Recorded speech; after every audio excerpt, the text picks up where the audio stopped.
Hey guys, it's Sandeep from RevAtlas and welcome to episode number 6 in our Behind the Apple vlog series.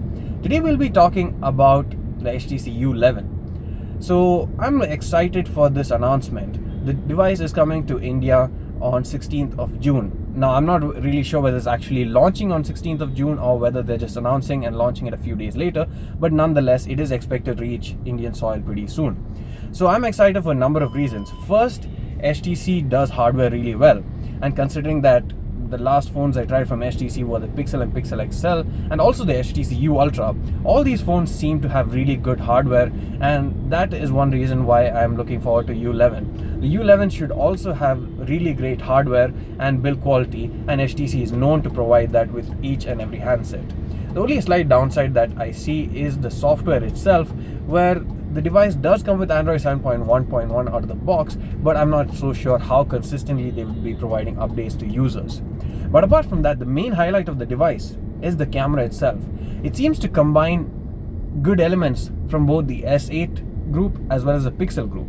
Now, the Pixel and Pixel XL phones were actually manufactured by HTC themselves, and although it is Google branded and Google designed it in sorts, the manufacturing was handled by HTC's own equipment as well as facilities, and that shows the kind of engineering achievements that they're capable of achieving.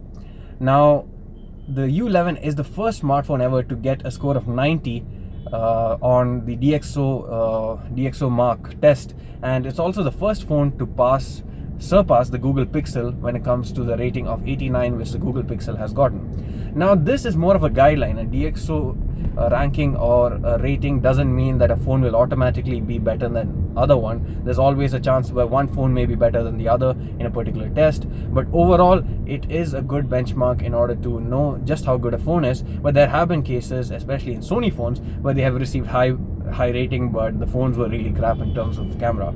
However, the U11 makes use of a 12 megapixel f1.7 sensor with 1.4 micron pixel size, and it has OIS, and apart from that it also comes with the image processing that is similar to Google's. So now when you look at it, the Google Pixel XL has a 12 megapixel sensor as well, but a small aperture of f2.0 and no OIS. The Samsung Galaxy S8 comes with a 12 megapixel camera, f1.7 aperture, but it doesn't come with the hybrid image stacking that Google Pixel does. Well, almost there, but not exactly what Google Pixel is capable of giving. So this sort of combines the best of both worlds and gives you a camera experience that is quite good, and from whatever I've seen, it's on par with the Pixel and S8 in most situations and sort of bridges the gap. The Pixel most often gets a sort of issue when it focuses on objects close, and that's where the U11 comes in. It doesn't have a laser autofocus, but it comes with a dual pixel autofocus, which is there on the S8 Plus and is one of the best autofocusing mechanisms on smartphones currently. So it has the best of both worlds, and that's why I feel that the U11 could be the best smartphone with a camera on the market right now. So that's the main reason to get excited about it. Apart from that, it comes with the latest Snapdragon 835 processor. It has two RAM variants, 4GB and 6GB, and two storage variants, 64 and 128 gigs, and HTC have confirmed that we will be getting the 6GB plus 128GB combination in India as well. The only sad part I feel is that the battery is a 3000 mAh unit, which is not all that impressive, and judging by HTC standards, the battery life isn't likely to be that good.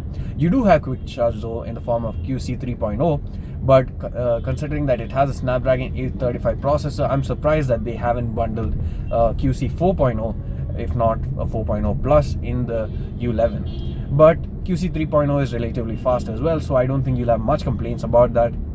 The device has IP67 rating, and the main highlight that HTC likes to emphasize on is the edge sensor.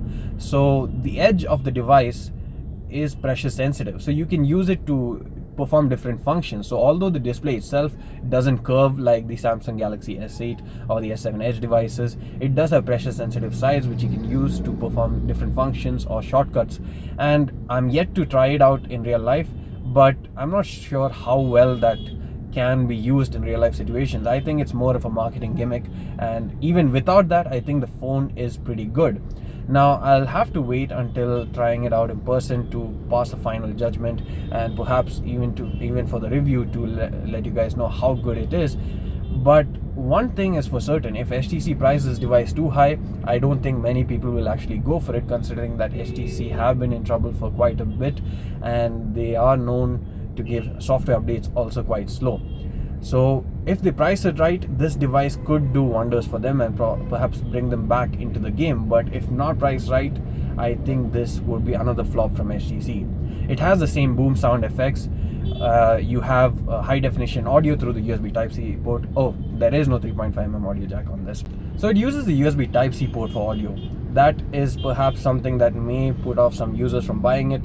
But I personally am one who prefers wireless methods of audio right now. So although it took some time for wireless audio to develop to the stage that they are at right now, I think that's definitely the way forward, and eventually all phones will remove the audio jack as well, is what I feel. So if you make the transition now, I think it'll become easier for you in the future as well. So that was a quick vlog on what to expect from the HTC U11 and why you should perhaps be excited for it. So if HTC prices it right, if they release it soon, it could be the second smartphone in Indian soil to come with a Snapdragon 835 processor, and OnePlus 5 will actually be the third one, which is surprising considering that was expected to be the first one. But nonetheless, it is a really interesting device, and if priced right, I think this would be a smartphone that I would recommend to a lot of people, especially those who want a good camera on their device. And it even has a 16 megapixel front facing camera, by the way. So that's my view on it. As always, please do subscribe to our videos. I hope you like this video. Comments and suggestions are always welcome. Thanks for watching, and see you again in the next one.